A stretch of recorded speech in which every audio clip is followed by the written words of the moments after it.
कोळंबी आणि पावटा। आज मी बनवणार आहे पावटा आणि कोळंबी मसाला। हॅलो फ्रेंड्स, आज मी बनवणार आहे कोळंबी मसाला, कोळंबी आणि पावटा मसाला। त्यासाठी लागणारे साहित्य: कांदा खोबऱ्याचं वाटण, तिखट घाटी मसाला, टोमॅटो, बारीक चिरलेला कांदा, बारीक चिरलेला लसूण, कोथिंबीर, आलं लसूण पेस्ट ही पण मी घरीच बनवते, मीठ, कोळंबी, पावटा, इकडे सारे मसाले आहेत सगळे। आपण आता बनवायला सुरुवात करूया। माझ्याकडे लोखंडाची कढई होती, त्या कढईमध्येच मी आज कोळंबी आणि पावटा मसाला बनवणार आहे।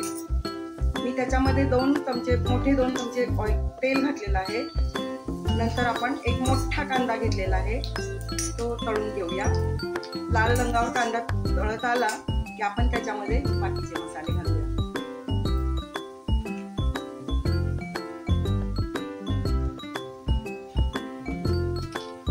आता आपला कांदा चांगला तळून झालेला आहे।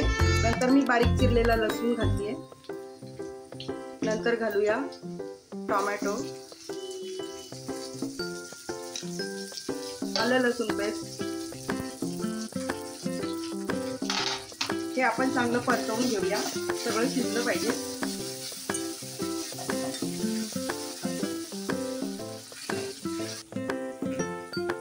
आता घालूया तिखट। तुम्हाला तिखट ज्या प्रमाणात आवडतं त्या प्रमाणात तुम्ही घालू शकता। नंतर घालूया कांदा खोबऱ्याचं वाटण,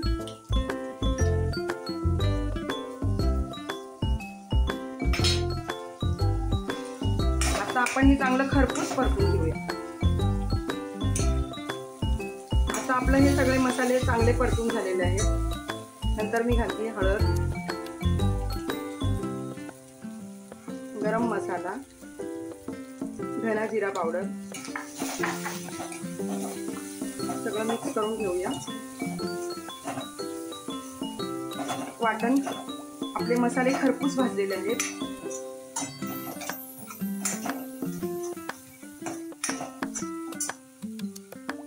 आता मी घालते कोळंबी, टायनी कोळंबी होती मोठी।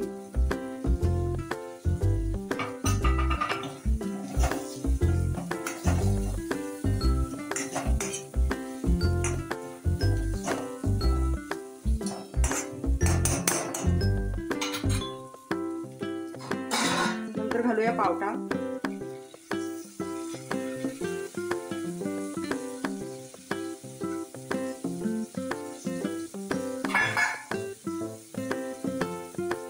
नंतर घालूया मीठ आपल्या चवीप्रमाणे प्रत्येकाच्या घाला। आता हलवून घेऊया।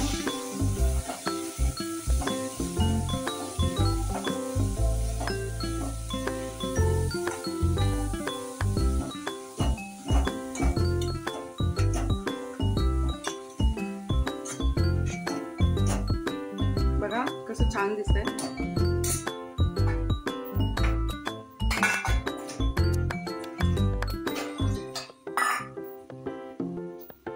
आता घालूया पाणी।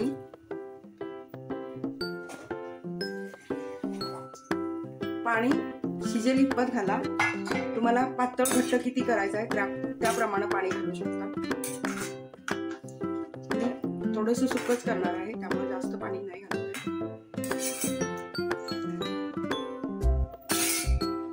आता घालूया कोथिंबीर,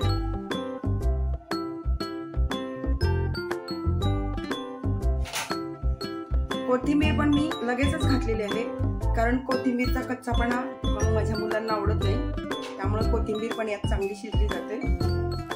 आता आपण झाकण ठेवून याला 20 मिनिटं वाफ काढूया। 20 मिनिटं झालेली आहेत। आता आपण उघडून बघूया, कोळंबी शिजली असणार।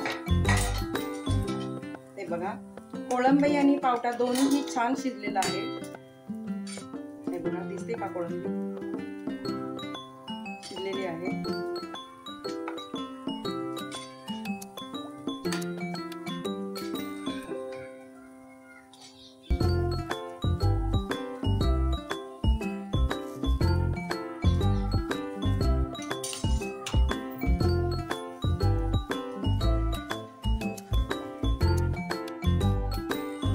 अशा प्रकारे आपला कोळंबी मसाला तयार झालेला आहे।